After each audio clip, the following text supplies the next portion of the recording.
September 28th. I know you love that gavel, Matt. First off, we'd like to acknowledge that we are on Mi'kma'ki, the ancestral and unceded territory of the Mi'kmaq people. And we'll look to a motion to approve the agenda. Mayor, the deputy mayor, all in favor? Opposed? Wonderful. And looking ahead now to the minutes, can I get a motion to approve the audit committee minutes of June 22nd? Same mayor, deputy mayor. All right, all in favor? Okay, opposed?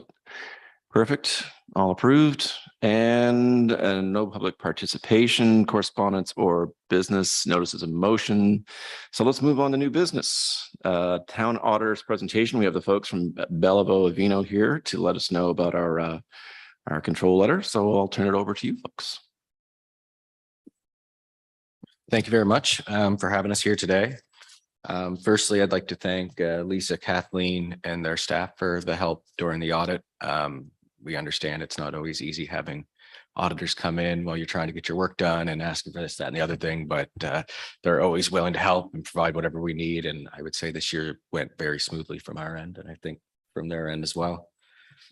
So I'll start with the internal control letter or management letter, something.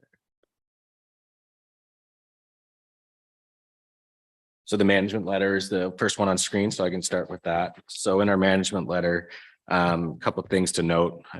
During our audit process, we do make inquiries of management employees to determine if they are aware of any fraudulent or illegal acts carried out by any town employee or management. And they've advised us they're not aware of any such things.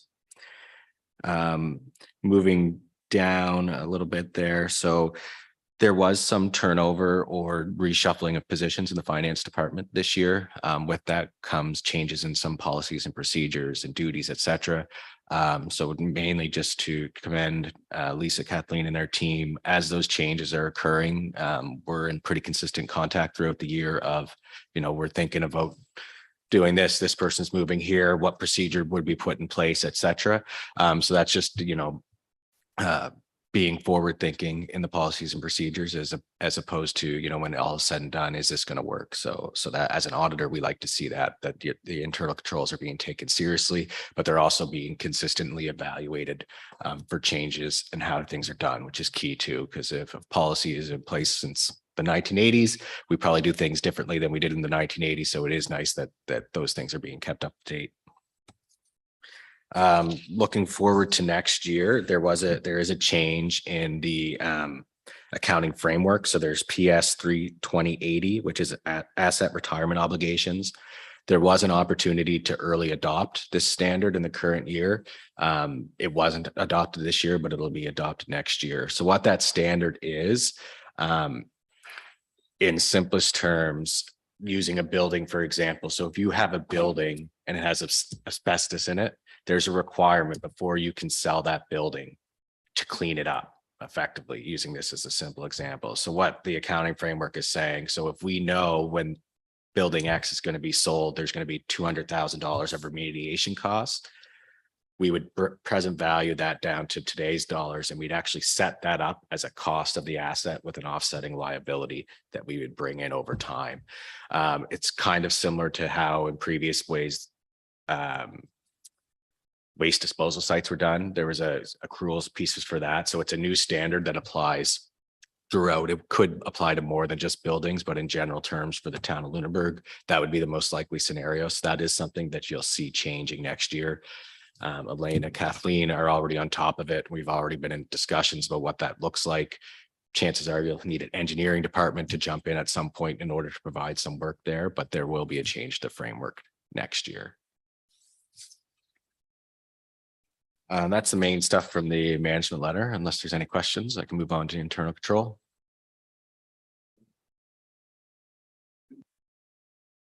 Does she? All right, Susan, we'll go to Susan first, please. Councilor. Just a quick question with regards to the example of remediation.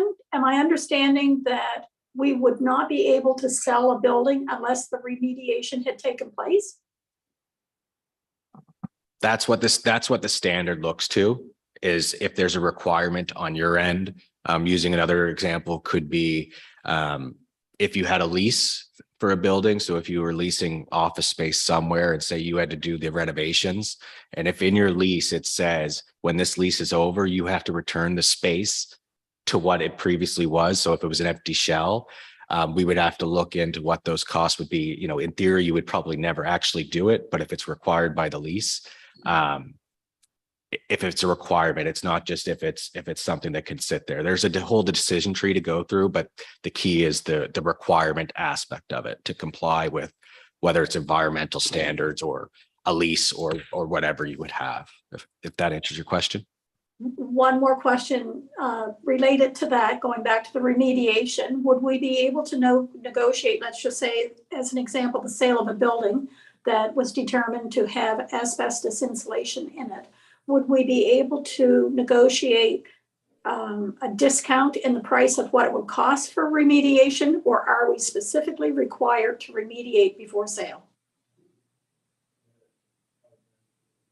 From strictly talking from an accounting framework, how you would negotiate a sale, I think is outside of, but if we're looking at today in a building that, you know, if you're looking at maybe it'll be sold 10 years from now, 20 years from now, we would strictly be looking at the required costs to set up, because it would be getting set up today. So down the road, if you did sell it and negotiated whatnot, that liability would already be on your books or be amortized over time.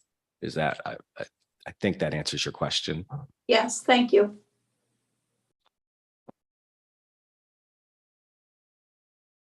I thought I had it on. Look to see if anyone else had any more questions.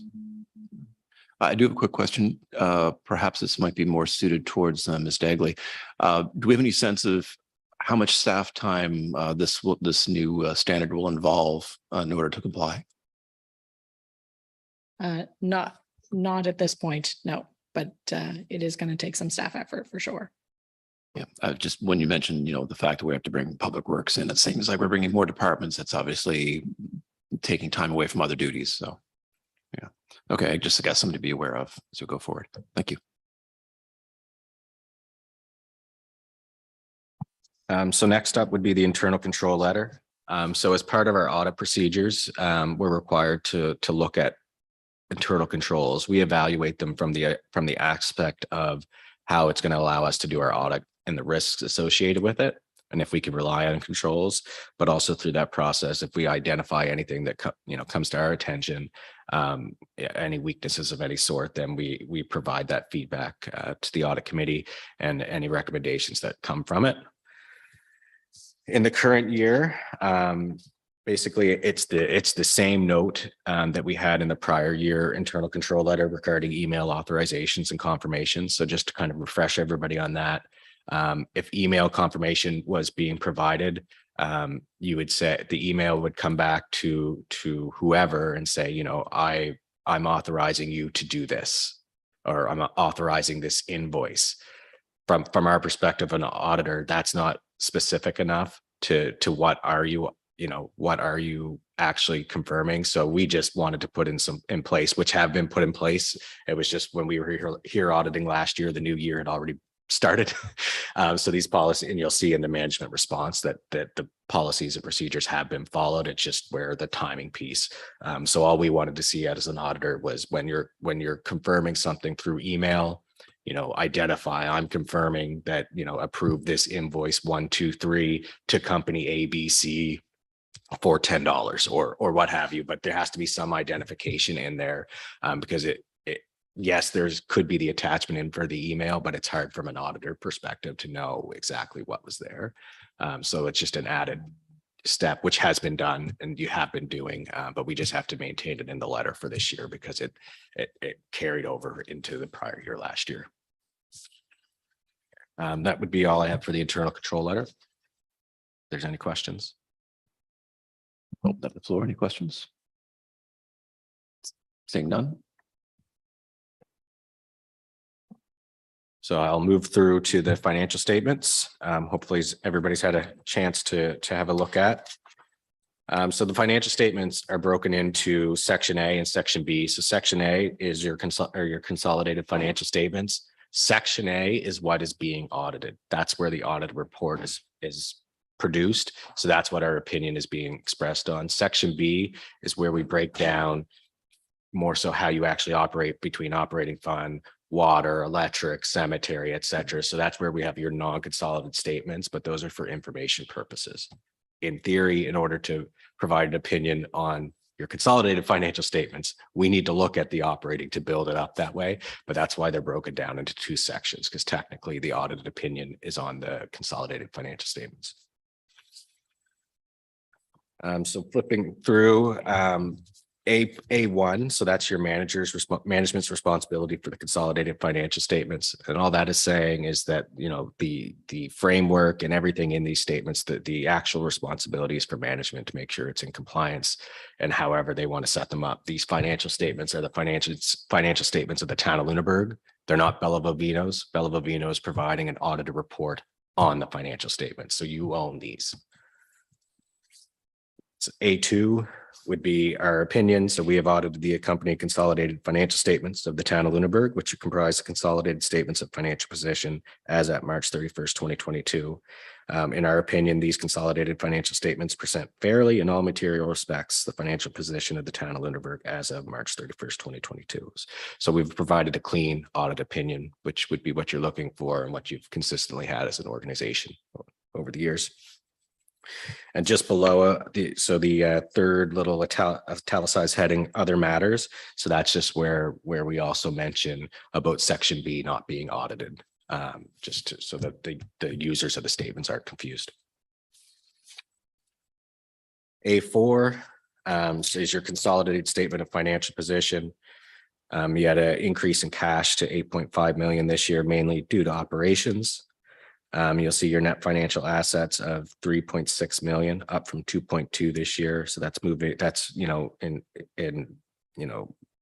private company terms, that would be kind of your working capital. So you're in a good position there.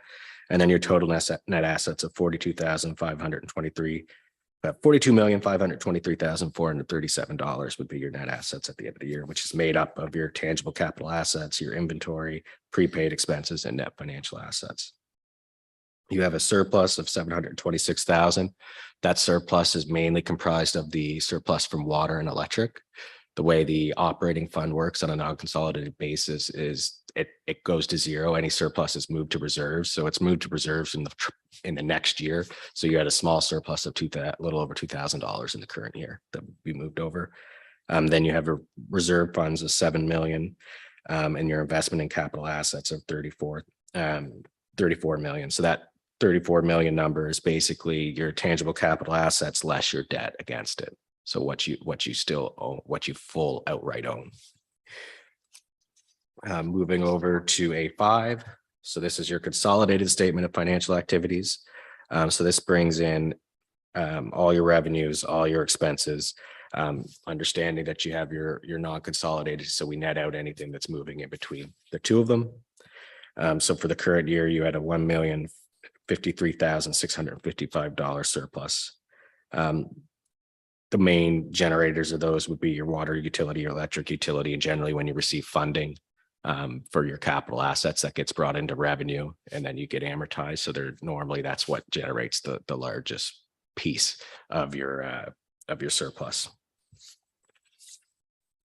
A6 is your consolidated statement of changes in financial position. So this would be your cash flow statement. So this shows the breakdown of where your cash went or came in for the current year. So you can see you issued some debt, redeemed some debt this year. You purchased tangible capital assets of 1.4 million. So your total cash balance is the 8.5 million as we discussed. A7 is the consolidated statement of changes in net financial assets. So this is breaking down that more so that working capital piece that I referenced on the statement of financial position. So that gets you to your net assets of 3.6 million. And then we will flip all the way to A14. And this one we always just identify each year. As far as the garbage disposal site, for consolidated purposes, we've written that down to zero. We viewed it as the auditors, we viewed it as an impaired value. So for consolidated purposes, it's at zero. There is a vested interest of 1 million that's still outstanding. Our understanding is things are still in a negotiation or at a standstill regarding your relationship there. For non-consolidated purposes, we have included that value in the non-consolidated statements because those aren't audited. So that essentially allows it to be in there. And then A17, note 11. So this is the remuneration for council and the CAO and expenses. I just want to draw your attention to that as the audit committee, because you are responsible for looking at that and for understanding that piece. So that's just to draw your attention to. It's directly in the manual concerning. So that's kind of the highlights from the consolidated statements that I have. I'm happy to answer any questions. I know it was kind of quick, but I'm happy to answer any questions or concerns that people have before moving to non-consolidated. We'll open the floor. Any questions?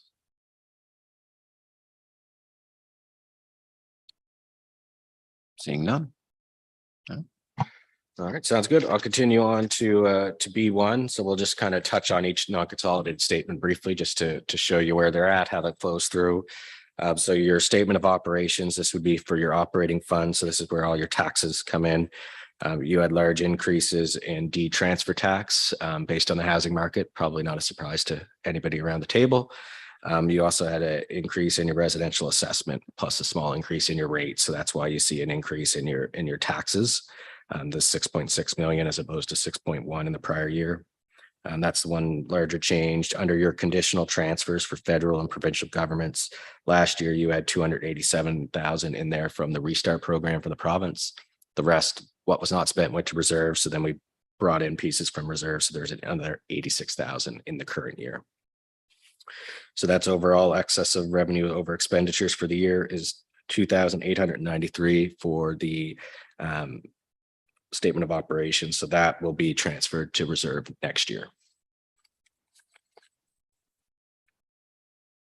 So B2, that's your statement of operating fund, statement of financial position. So that shows your cash, your receivables, et cetera. Your receivables are actually quite a decrease this year. Collections seem to be, and oddly, I've seen it in other places, collections throughout COVID and beyond have been strong for a lot of places. So that's better for the cash flow for the organization as well. B3, this is the statement of financial position for your capital fund. So these would be all the assets that are in the operating fund, less your debt, basically. So you have a little over 25 million in property and equipment, and then you have 2.9 million of debt against it. The due to perpetual care fund, that's kind of an internal fund you have. So that's kind of how you borrow from yourself. There wasn't an extra borrowing from it this year. So the 188,000 is owed to perpetual care. There's just more background information on next couple of slides. But we'll move on to B12. So this would be the cemetery fund statement of operations. So the way the cemetery fund works is essentially the operating fund covers any loss in the cemetery each year. So this year, 13,827 went over to cover the loss compared to 34,586 in the last year. So you've had a decrease in your mowing contract in the current year, decrease in some other fees, and an increase in your revenues by about 10,000, which I would imagine would be expected as there were some delays throughout COVID when it came to burials, et cetera. So the revenues being up wouldn't be surprising. Following that, you have your statement of financial position on B13. And then B14 is your water utility statement of operations. There is background on B19 as far as a deeper breakdown. Sales were up slightly this year. This would have been the first full year with the rate increase. The rate increase January 1st of 2021. So this would have been your first kind of full year with the water. Oh, sorry. Oh, sorry. I did speak on that. My apologies. There was an increase in units. So an increase in revenues. So the one thing to focus on for the water utility, is down at the bottom, dividend to town capital reserve. So the utility in the current year was able to put over 50,000 over to the town capital reserve. Prior year, it was 65,000. Basically, it's a dividend for lack of it would be similar to a dividend going over to town operating. Generally, it's used to fund capital projects when it goes to the capital reserve. B15 would be the balance sheet for the water utility, and B16 is the capital fund statement. So B16, just one piece to look at is, so we have your reserves for capital purchases of 2.7 million. One of the things we look at for an auditor, a lot of it happens on paper kind of after year end. So if you look at the bank balance of 2.4 million and the due from operating of 300,000, those numbers equal. And what that means is you have to have fully funded reserves. So if you're building your reserves and you're not building cash and it's not funded, then basically there's no reason to have the reserve. So that 300,000 is related to accounting transactions that were, clearing up year end, moving operating reserves, et cetera. So as an auditor, if we're here next year to audit, we will make sure that 300,000 has been transferred into the bank account because it has to be funded. So that's one of our audit procedures, but it was just an easy way to show that the numbers actually equal. So for clarity purposes, when you're regarding reserves, as the main thing is that they are funded, and we do look at that because there is a timing issue to it.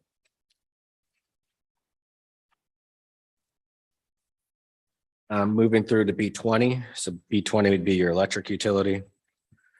So your electric utility, you had an increase in your margin in the current year, your net operating revenue of 259,657. So that's a 3.8% off your sales as opposed to 1.6 in the prior year.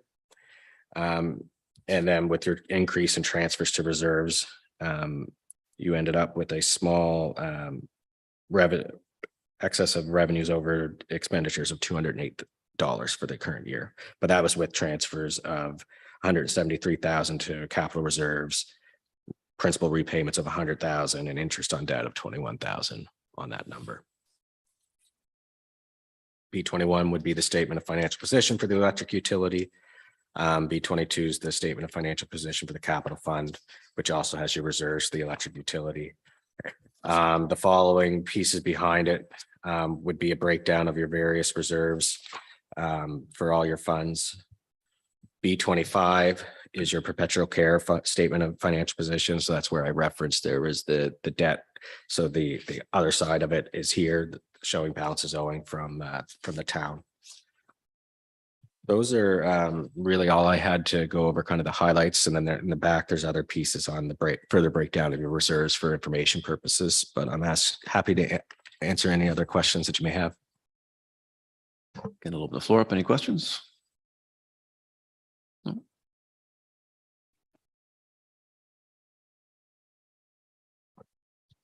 Wow, I thank you for the report. I guess if there's no other further questions, our next, yes, exactly. Okay. Our next meeting will be determined, and I'll look for a motion. Sorry, you need a motion to actually accept the statements, which is in the agenda. Sorry, my mistake. Yeah.